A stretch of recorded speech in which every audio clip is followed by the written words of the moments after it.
ನಮಸ್ಕಾರ ಸ್ನೇಹಿತರೆ, ಎಲ್ರಿಗೂ ಮೈ ಲಿಟಲ್ ವರ್ಡ್ ಕನ್ನಡಕ್ಕೆ ಸ್ವಾಗತ. ಇವತ್ತಿನ ವಿಡಿಯೋದಲ್ಲಿ ನಿಮಗೆ ಸಾಲುಮರದ ತಿಮ್ಮಕ್ಕ ಅವರ ಜೀವನ ಚರಿತ್ರೆಯ ಬಗ್ಗೆ ತಿಳಿಸಿಕೊಡುತ್ತೇನೆ. ಹಾಗೆ ಬರೀದಿ ನಮ್ಮ ಚಾನೆಲನ್ನು ಸಬ್ಸ್ಕ್ರೈಬ್ ಮಾಡಿ. ಬನ್ನಿ ಸ್ನೇಹಿತರೆ, ಇವತ್ತಿನ ವಿಡಿಯೋನ ಪ್ರಾರಂಭಿಸೋಣ. ಸಾಲುಮರದ ತಿಮ್ಮಕ್ಕ ಅವರು ಜೂನ್ 30, 1911ರಲ್ಲಿ ಜನಿಸಿದರು. ಇವರು ಕರ್ನಾಟಕದಲ್ಲಿ ಜನಿಸಿ ನೆಲೆಸಿರುವ ಒಬ್ಬ ಭಾರತೀಯ ಪರಿಸರವಾದಿ. ತಮಗೆ ಮಕ್ಕಳಿಲ್ಲದ ಕಾರಣಕ್ಕೆ ರಸ್ತೆಯ ಬದಿಯಲ್ಲಿ ಆಲದ ಸಸಿಗಳನ್ನ ನೆಟ್ಟು ಅವುಗಳನ್ನೇ ಮಕ್ಕಳಂತೆ ಭಾವಿಸಿ ಬೆಳೆಸಿದಾಕೆ. ಅನಕ್ಷರಸ್ಥೆಯಾಗಿದ್ದರೂ ಪರಿಸರ ಸಂರಕ್ಷಣೆಯಲ್ಲಿ ಮಹತ್ತರ ಕಾರ್ಯ ಮಾಡುವುದನ್ನು ಹಲವಾರು ರಾಷ್ಟ್ರೀಯ ಮತ್ತು ಅಂತಾರಾಷ್ಟ್ರೀಯ ಸಂಸ್ಥೆಗಳು ಗಮನಿಸಿ ಪುರಸ್ಕರಿಸಿವೆ. ಅಲ್ಲದೆ ಈಕೆ ಮುಂದಿನ ಪೀಳಿಗೆಯ ಒಳಿತಿಗಾಗಿ ಮರಗಳಿಗೆ ನೀರುಣಿಸಿ ಬೆಳೆಸಿದ್ದಾಳೆ. ಅವರ ಈ ಕೆಲಸವನ್ನು ಭಾರತದ ರಾಷ್ಟ್ರೀಯ ಪೌರ ಪ್ರಶಸ್ತಿಯಿತ್ತು ಸನ್ಮಾನಿಸಲಾಗಿದೆ. ಅಮೆರಿಕದ ಸಂಯುಕ್ತ ಸಂಸ್ಥಾನದ ಲಾಸ್ ಏಂಜಲೀಸ್ ಮತ್ತು ಓಕ್ಲ್ಯಾಂಡ್, ಕ್ಯಾಲಿಫೋರ್ನಿಯಾಗಳಲ್ಲಿ ಸ್ಥಿತವಾಗಿರುವ ಪರಿಸರ ಶಿಕ್ಷಣಕ್ಕಾಗಿ ತಿಮ್ಮಕ್ಕರವರ ಸಂಪನ್ಮೂಲಗಳು ಎಂಬ ಪರಿಸರವಾದಿ ಸಂಘಟನೆಯ ಹೆಸರನ್ನು ತಿಮ್ಮಕ್ಕ ಅವರನ್ನು ಆಧರಿಸಿ ಇಡಲಾಗಿದೆ. ತಿಮ್ಮಕ್ಕ ಅವರು 114ನೇ ವಯಸ್ಸಿನಲ್ಲಿ ಬೆಂಗಳೂರಿನಲ್ಲಿ ನವೆಂಬರ್ 14, 2025ರಂದು ನಿಧನರಾದರು. ಇನ್ನು ಅವರ ಜೀವನ ಬಗ್ಗೆ ನೋಡೋದಾದರೆ, ತಿಮ್ಮಕ್ಕ ಅವರು ತುಮಕೂರು ಜಿಲ್ಲೆಯ ಗುಬ್ಬಿ ತಾಲೂಕಿನಲ್ಲಿ ಜನಿಸಿದರು. ತಂದೆ ಚಿಕ್ಕರಂಗಯ್ಯ, ತಾಯಿ ವಿಜಯಮ್ಮ. ಇವರಿಗೆ ಯಾವುದೇ ಔಪಚಾರಿಕ ಶಿಕ್ಷಣ ಲಭ್ಯವಾಗದೆ ಹತ್ತಿರದ ಒಂದು ಕಲ್ಲು ಗಣಿಯಲ್ಲಿ ದಿನಗೂಲಿ ನೌಕರರಾಗಿ ಕೆಲಸ ಮಾಡಿದರು. ಇವರು ಚಿಕ್ಕಯ್ಯ ಎಂಬ ಒಬ್ಬ ದನ ಕಾಯುವವರನ್ನ ಮದುವೆಯಾಗಿದ್ದು, ಅವರು ರಾಮನಗರ ಜಿಲ್ಲೆಯ ಮಾಗಡಿ ತಾಲೂಕಿನ ಹುಲಿಕಲ್ ಗ್ರಾಮದವರು. ದುರದೃಷ್ಟವಶಾತ್ ಇವರಿಗೆ ಮಕ್ಕಳಿರಲಿಲ್ಲ. ತಿಮ್ಮಕ್ಕ ಅವರು ತಮಗೆ ಮಕ್ಕಳಿಲ್ಲದ ದುಃಖವನ್ನ ಮರೆಯಲು ಆಲದ ಮರಗಳನ್ನು ನೆಡೆಸಲಾರಂಭಿಸಿದರು ಎಂದು ಹೇಳಲಾಗಿದೆ. ಕುದೂರಿನಿಂದ ಹುಲಿಕಲ್ ತನಕವಿರುವ ರಾಜ್ಯ ಹೆದ್ದಾರಿ 94ರಲ್ಲಿ ತಿಮ್ಮಕ್ಕರವರನ್ನು ಬೆಳೆಸಿದ ಆಲದ ಮರಗಳು. ತಿಮ್ಮಕ್ಕ ಅವರ ಹಳ್ಳಿಯ ಬಳಿ ಆಲದ ಮರಗಳು ಹೇರಳವಾಗಿದ್ದವು.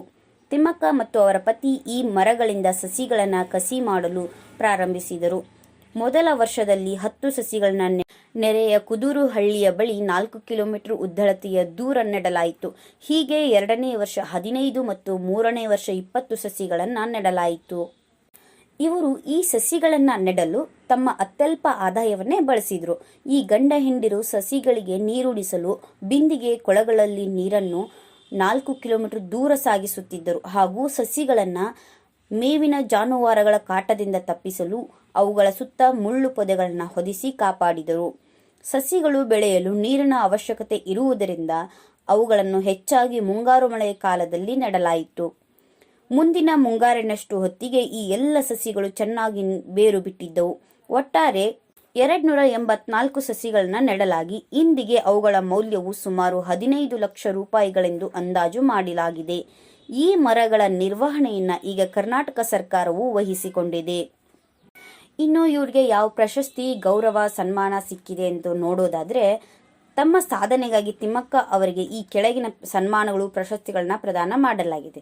ರಾಷ್ಟ್ರೀಯ ಪೌರ ಪ್ರಶಸ್ತಿ, ಇಂದಿರಾ ಪ್ರಿಯದರ್ಶಿನಿ ವೃಕ್ಷಮಿತ್ರ ಪ್ರಶಸ್ತಿ, ವೀರಚಕ್ರ ಪ್ರಶಸ್ತಿ, ಮಹಿಳಾ ಮತ್ತು ಶಿಶು ಕಲ್ಯಾಣ ಇಲಾಖೆ ಇವರಿಂದ ಮಾನ್ಯತೆಯ ಪ್ರಮಾಣ ಪತ್ರ, ಭಾರತೀಯ ವೃಕ್ಷ ವಿಜ್ಞಾನ ಮತ್ತು ತಂತ್ರಜ್ಞಾನ ಸಂಸ್ಥೆ ಬೆಂಗಳೂರು ಇವರಿಂದ ಶ್ಲಾಘನೀಯ ಪ್ರಮಾಣ ಪತ್ರ, ಕರ್ನಾಟಕ ಕಲ್ಪವಲ್ಲಿ ಪ್ರಶಸ್ತಿ, ಗಾಡ್ಫ್ರಿ ಫಿಲಿಪ್ಸ್ ಧೀರತೆ ಪ್ರಶಸ್ತಿ, ಪಂಪಾಪತಿ ಪರಿಸರ ಪ್ರಶಸ್ತಿ, ಬಾಬಾ ಸಾಹೇಬ್ ಅಂಬೇಡ್ಕರ್ ಪ್ರಶಸ್ತಿ, ವನಮಾತೆ ಪ್ರಶಸ್ತಿ, ಮಾಗಡಿ ವ್ಯಕ್ತಿ ಪ್ರಶಸ್ತಿ, ಶ್ರೀಮಾತಾ ಪ್ರಶಸ್ತಿ, ಎಚ್ ಹೊನ್ನಯ್ಯ ಸಮಾಜ ಸೇವಾ ಪ್ರಶಸ್ತಿ, ಕರ್ನಾಟಕ ಪರಿಸರ ಪ್ರಶಸ್ತಿ, ಮಹಿಳಾ ರತ್ನ ಪ್ರಶಸ್ತಿ, ನ್ಯಾಷನಲ್ ಸಿಟಿಜನ್ ಪ್ರಶಸ್ತಿ, ರಾಜ್ಯೋತ್ಸವ ಪ್ರಶಸ್ತಿ, ಹೂವಿನಹೊಳೆ ಪ್ರತಿಷ್ಠಾನ, ವಿಶ್ವಾತ್ಮ ಪುರಸ್ಕಾರ, ಆರ್ಟ್ ಆಫ್ ಲಿವಿಂಗ್ ಸಂಸ್ಥೆಯಿಂದ ವಿಶಾಲಾಕ್ಷಿ ಪ್ರಶಸ್ತಿ, 2010 ಸಾಲಿನ ಪ್ರತಿಷ್ಠಿತ ನಾಡೋಜ ಪ್ರಶಸ್ತಿ, 2019 ಗಣರಾಜ್ಯೋತ್ಸವ ಸಂದರ್ಭದಲ್ಲಿ ಅವರಿಗೆ ಪದ್ಮಶ್ರೀ ಪ್ರಶಸ್ತಿಯನ್ನು ಪ್ರಕಟಿಸಲಾಗಿದೆ.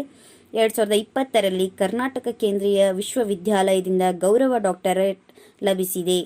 ತಿಮ್ಮಕ್ಕ ಅವರ ಪತಿ 1991ರಲ್ಲಿ ಮೃತಪಟ್ಟರು. ಇಂದು ಭಾರತದಲ್ಲಿ ಹಲವಾರು ಕಾಡು ಬೆಳೆಸುವ ಕಾರ್ಯಕ್ರಮಗಳಿಗೆ ತಿಮ್ಮಕ್ಕ ಅವರನ್ನು ಆಹ್ವಾನಿಸಲಾಗಿದೆ.